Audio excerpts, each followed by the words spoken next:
નમસ્કાર.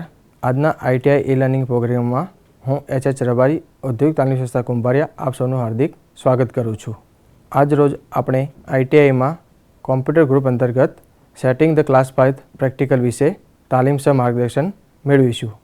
જાવામાં setting the class path કરવું ખૂબ જ જરૂરી છે. તેના વગર આપણે પ્રોગ્રામને કમ્પાઇલ અને રન કરી શકતા નથી. તો આપણે જાવાનો સેટિંગ ધ ક્લાસ પાથ વિશે શીખીશું. જાવા આપણે ઇન્સ્ટોલ કરતાં તો શીખી ગયા. હવે જાવા ઇન્સ્ટોલ કરેલું છે પણ આપણે એને કમ્પાઇલ કરીશું કમાન્ડ પ્રોમ્પ્ટ ઉપર જાવા સી. તો અહીંયા કમ્પાઇલરની એરર આવે છે.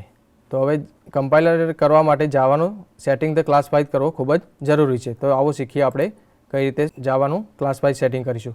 તો સૌપ્રથમ કોમ્પ્યુટરની પ્રોપર્ટીઝમાં જવાનું, તેમાં એડવાન્સ સિસ્ટમ સેટિંગ, તેમાં એન્વાયરમેન્ટ વેરિયેબલ, તેમાં પાથ સિલેક્ટ કરી એડિટ પર ક્લિક કરવું.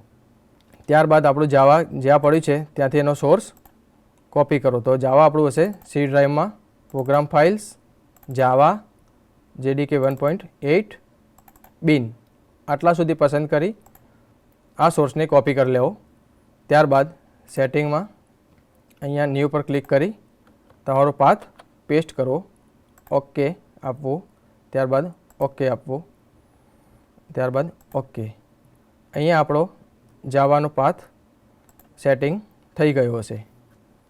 હવે આપણો ક્લાસ પાથ સેટ થયો છે કે નથી તે જોવા માટે આપણે કમાન્ડ પ્રોમ્પ્ટ ઉપર જઈશું. તો જાવા સી એટલે જાવા સી કમ્પાઇલ કરશે. તો અહીંયા આપણને ડિરેક્ટરી જોવા મળે છે. તો આપણો જાવામાં સેટિંગ ધ ક્લાસ પાથ થઈ ગઈ છે.